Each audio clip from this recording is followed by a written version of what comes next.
YouTube, how you doing today? Welcome back to another episode of my Magic Lantern on my 6D. Today we're going to cover a new area. Not much has been going on otherwise, so we will just jump right in and get it going. And let's get my setup here. So I got my setup with my video running through my iPhone so I can capture the screen on my camera. So let's just dive into Magic Lantern and see what's going on. We're going to pull up the Magic Lantern menu, and what we see first is the exposure menu. We've covered that previously, and the overlay menu. Our next one is the movie menu. We're going to cover these specific menu items today. Our first one is the recording indicator. Now if we go into the settings, we get the couple options of showing elapsed time, remaining time, average bit rate, and instant bit rate. I'm going to leave it at elapsed time for the moment. Everything else in that is turned off, or should be turned off. I'm going to switch back over to live view. Get my focus going on over there on my little display. I use the back focus button on my camera if you were wondering that. And this is the Magic Lantern menu, what you see here right now. It's showing the levels of sound on the left and right channel. 30 Celsius degrees is the sensor temperature, and our frame rate currently is 29.978 with 25.1 gigabytes left on the card to go, and we're currently on standby. So I'm going to go ahead and start recording. You can see the indicator is counting the elapsed time now. Our frame rate is fluctuating a little bit, but it's still staying within the range of 29.9. And now it's showing the file name for the movie of MVI0040. I noticed here if you do the toggle that's around the setting button, you can change your ISO minus and plus, and you can also change your Kelvin temperature minus and plus. I'll do the Kelvin because that shows the most. You can see it getting oranger and oranger as we go. And if I back it off, going backwards, it'll go a little bluer to a little more natural coloring of that. So let me stop that. We'll go back out of that. Go back into, I don't want to erase it. Get back in out of live view. Go back to the menu. Now you can do the remaining time, which will show that, and we'll do average bit rate too, which is the bit rate that it's writing to your card as you record your movie. So let me try that for that one. We'll go back into the movie live view. So we're back at the live view menu. Let's start the thing. And it's showing the 32 megabytes per second. So the higher bit rate, obviously you're going to need a faster card to do that. I'm not sure what I currently have in here, but it is able to handle it because it's not showing any buffering messages or anything. Going up to 43 megabytes per second was the top speed I saw so far. And that's on that one. Let's go ahead and stop that. Get out of live view. Go back into the recording indicator. So you can do instant bit rate, average bit rate, and elapsed time. So I'm going to leave it on elapsed time for now. Let's go down to recording key. And if we do the Q button on that guy, you can do the long press to get it started recording. You can do it with on, and it starts in 1 second. And the actions that you allow for that recording key is start, stop, stop only, or start only, or stop only. I'm going to leave it on start and stop. Go back to Q, turn it on, and what the recording key is indicating is when you press half shutter, pressing your shutter halfway down, it will start your recording. And also it would work if you had a wired remote for your particular camera. The 6D does have a wired indicator on the side there, but I don't have it connected, so we're not going to be doing that today. As we go back into live view, you can see we're on standby in the upper right hand corner. I'm going to press the shutter halfway for about a second. It's going to blink, and then now you can see that we are recording it. And that would be the same for stopping it. Press it halfway, It's going to blink and then go back to standby. So that is that for your recording indicator. So let's go back into that. I'm going to turn that off because I like using the start and stop button on. Our next area is gradual exposure, and that allows for smooth exposure transitions when you're filming on your camera. And that what it does is basically compensate the ISO as you're going through there. So let me go ahead with the Q button, and you can set how fast or how slow the transition is depending on 8 frames all the way up to 512 frames with the one evaluation between each one. And that just basically has your on and off. I don't have a lot of area here to show that, so I'm not going to really do any sampling on that one. It's just a basically smooth exposure transition is what that puts you for.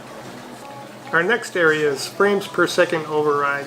I've had a few questions on this one. We're going to go into the queue to see exactly what we can do with this guy. Your first option is the desired frames per second that you want. And what I've seen from before, if I can scroll all the way to the back here, it starts at 0.150 and you can go all the way up to 70 frames per second. I played around with this a little bit. On the lower end, obviously, you get a lot of jello effect and delay as you're going, even shifting through your camera in the live view. I'm going to set it for 10. See if I can give you a little example of that. Get back out of queue. It's showing as 0, but let me go into live view here. And let's see what we can do here. That's in camera. Let's go into movie.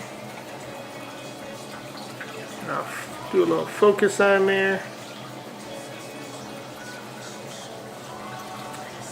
And we're doing a little recording. You can see as I shift, it doesn't stay with you as quickly as a higher frame rate would do.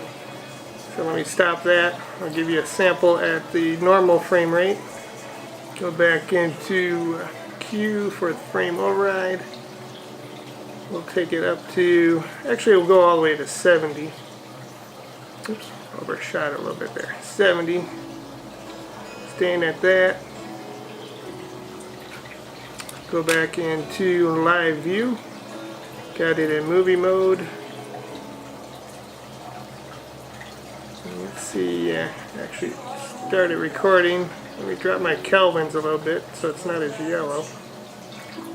Oops, a little too quick. A little too quick, too blue.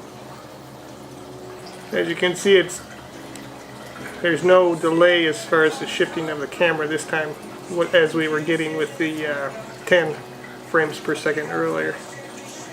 So this is a matter of just playing around with this. I'm going to be playing with it some more and coming back to you in I'll be coming back to you in the other vlogs as I cover this more deeply. So let's go into the queue again, and what we can do is optimize. It depends on what you want to optimize your frames per second for. You can optimize your frames per second depending on what you're trying to accomplish in your photoing or your movie. You can do it for low light, exact frames per second, high frames per second, or the high jello. Because each time you change your frames per second, you do get a different effect or side effect, as they say down here in the corner here. So that's just another area we're going to play with in the future. This one will show your actual frames per second. It's calculated by the camera itself. The rolling shutter, same with that. It's also calculated by the camera itself. If we go down into advanced, this adds a lot more area that you can play around. It shows that its desired frames per second is 70. You can optimize, I got it set for exact frames per second. They got a FPS timer A and B. They got the main clock.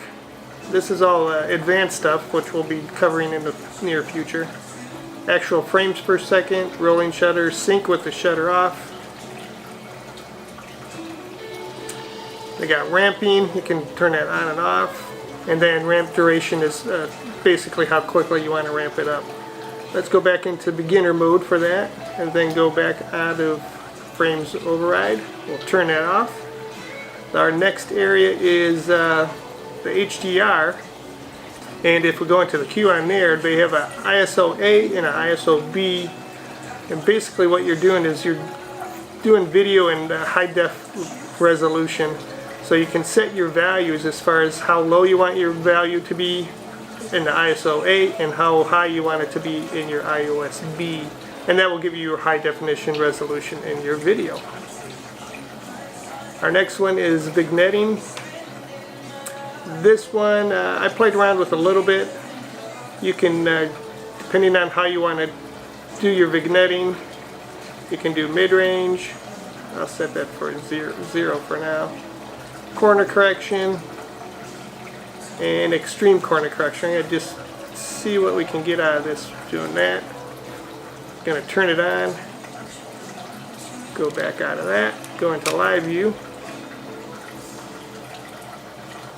and I don't know if you can tell the vignetting on that. Let's try a different setting for that one. Stop that.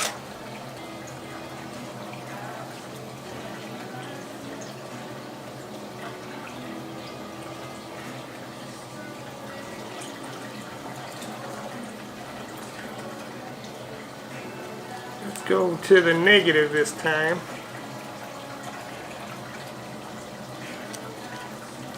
Out of that. Go back into live view. So now you can see the vignetting. It switched from the dark being in the center to the dark being on the outside. See, this one, depending on the setting, it was white vignetting on the outside there, dark vignetting on the outside on this one. So depending on your settings that you set it for. Go back into our menu there, our movie menu. Turn off vignetting for now. And then, well, our last two categories are image fine tuning, which you can do Magic Lantern Digital ISO. This tweaks the negative gain, has better highlight roll off. Black level, you can adjust the dark level, and it also fixes green shadowing when you get that when you're filming. And then your final one, shutter fine tuning. As you go up in units, it increments your shutter speed in 20 microsecond increments, so you can adjust that also. And those are other categories that we'll be playing with obviously in the future. Movie tweaks, this is basically your movie logging. You can turn that on and off. That will create a log of all your metadata that will be registered as you're filming your movie. Movie restart, you can set this to auto restart on and off. If you turn this on and off, basically if your movie stops recording either because of a buffer issue or you've reached your 4 gigabyte capacity that some cameras are allowed, it will automatically start recording after a few seconds. Next is your record standby notify. That was that little indicator that I had when I was recording earlier. I'm going to set it for the red cross out this time. Get out of that. Go into live view, and then what you see is the box that shows not recording. When you hit record, obviously it's recording, and then when you stop it, it shows not recording on the screen. Previously it just said standby up in the upper right hand corner there for you. So that's what that one does. Let's go back into movie tweaks. I'll leave that up. I'll turn that off actually. And then they have force live view, which is always use live view with manual lens or after a lens swap. Your two choices on that one are start and CPU lens or always. So that's another choice on that. And then you also have as your final movie tweak, and then your final one is shutter lock. You got the on and off value on that one, and that just locks your shutter value in movie mode, so only the exposure will change but your shutter speed will stay the same.